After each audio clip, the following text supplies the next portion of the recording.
What it was, cuz it's your boy Clinton K. Williams coming at you with the first podcast ever. Let's call it a broadcast. I like that name better. First broadcast ever of Let's Talk Numbers. Ladies and gentlemen, you know, if you know anything about me, you know that I like to compare teams, players, eras, coaches. But today we're going to compare two different teams and two different eras. That's two teams that have been getting a lot of hype in the media lately. That's the Chicago 1995-1996 Chicago Bulls, led by Michael Jordan, and the 2015-2016 Golden State Warriors, led by Stephen Curry. Now, if you ask me who's better, I'm going to tell you straight up, if you don't think it's the Golden State Warriors, you don't have the basketball mindset. You don't know anything about ball. I feel like this should be a clear winner. Statistically, now I'm going to talk a lot. I'm going to be bringing up a lot of stats because we don't call this show Let's Talk Numbers for no reason. We call it Let's Talk Numbers, so let's talk numbers. First off, the first thing that I see when I look up the stats with these two teams is that 4 out of 5 Golden State Warriors starters average double-digit points as of right now. Double-digit points. Steph Curry with about 30 points per game. Klay Thompson with about 21. Harrison Barnes with 12. Draymond Green with 15. Draymond Green adding 10 rebounds to that, so he has a double-double. Andrew Bogut with 6 points per game. Now, as a team, they're giving me 80 as a starting lineup. I got 83 points per game from them alone as a starting lineup. Now, let's not focus too much on them.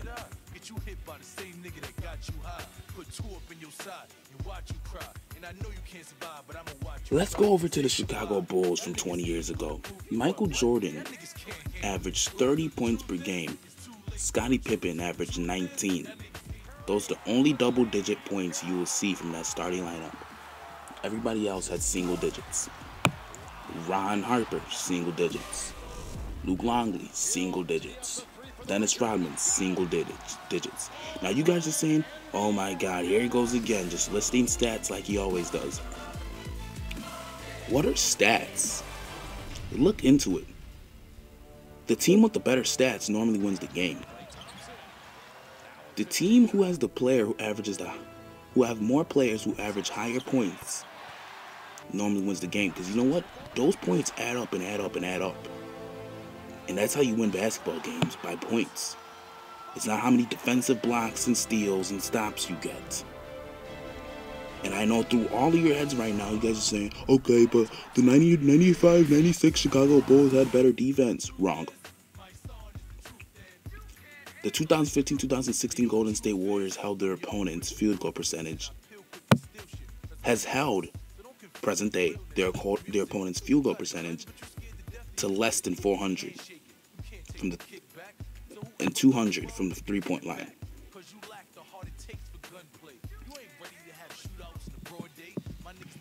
The 2015-2016 Golden State Warriors, their opponent's points per game, average points per game, is 103, while the Chicago Bulls was 110. And their opponent field goal percentage was a little over 500, so that's about average.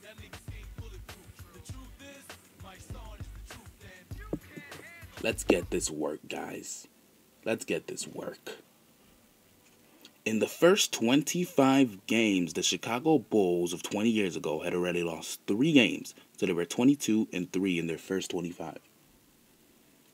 The Golden State Warriors went 24-0 before they lost their first game to the Milwaukee Bucks.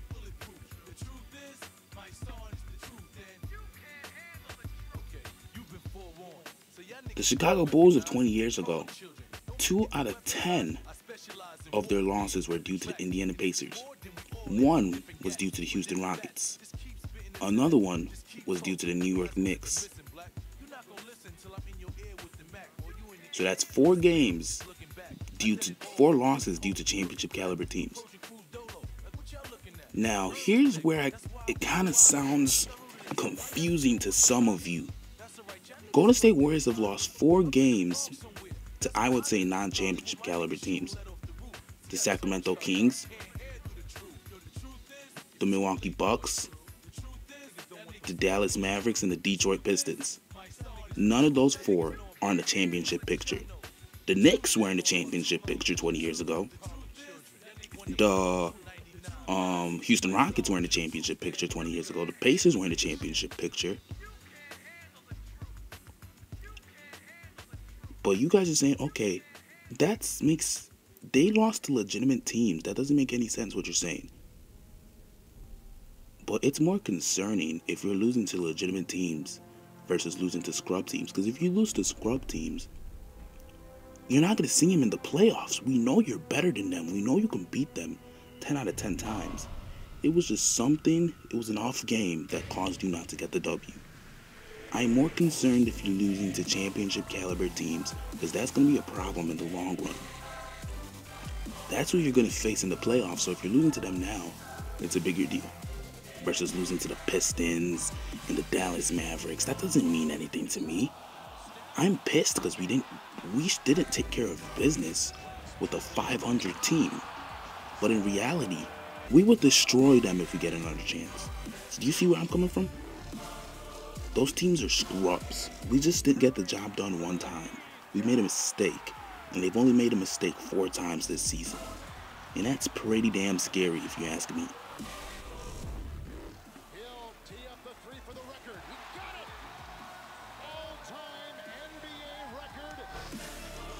But back to the thing that scares me, that concerns me the most about the 1995-1996 Chicago Bulls. I'm only getting domination. Truly, this team was run by Michael Jordan and Scottie Pippen. Weak links everywhere. Tony Kukoc was their only strong, and Dennis Rodman were their only strong links. Tony Kukoc was a strong offensive link. Dennis Rodman, extremely weak offensive link. Worse than Joakim Noah for the current Chicago Bulls. Good thing he's leaving.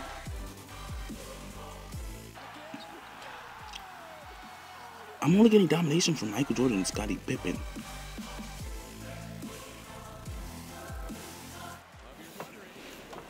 The fact that Ron Harper averaging 7 points per game, that we wouldn't even know his name today if he was not on this Chicago Bulls team.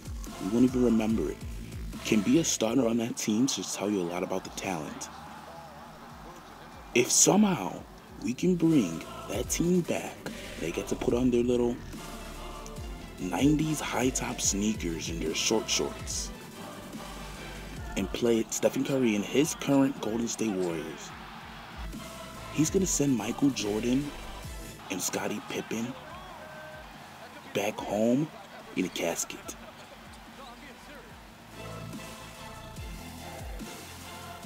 We have seen, okay, here's when you guys get on my ass, because you're going to say we've never seen anybody like Michael Jordan. We've seen it. We've seen it. We've seen players with his play style. We have never seen anybody like Stephen Curry. And that's all I have to say. Players today are capable of guarding players like Michael Jordan. If LeBron James, Kobe Bryant, James Harden type players with similar playing styles, okay, LeBron James doesn't have a similar playing style to Michael Jordan, but you know what I mean. Similar playing styles like Michael Jordan. Michael Jordan can be guarded in this league. The 90s league had never seen nobody like Stephen Curry. No point guard was as versatile as Stephen Curry that could pull from anywhere, that could pass the ball, pinpoint on demand. The best ball handler that I've ever seen in my life. You have ever seen in your life. How is Ron Harper going to be able to guard that? Who is Ron Harper?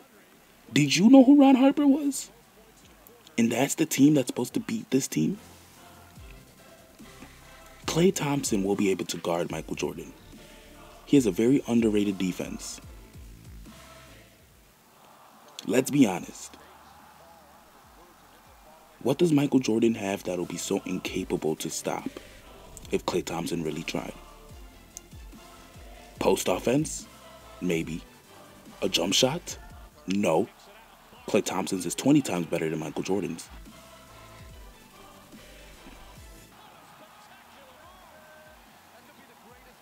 It's impossible. Now, it's impossible for Dennis Rodman to stop Draymond Green.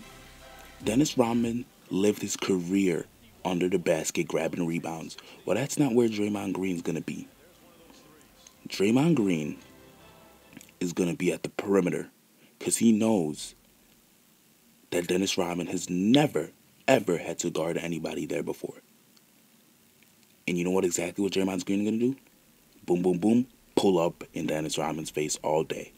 I'm not going to go on about these two teams too long, but all I have to say is that if you still do not know what I am talking about, you just ain't getting it. I'm out here.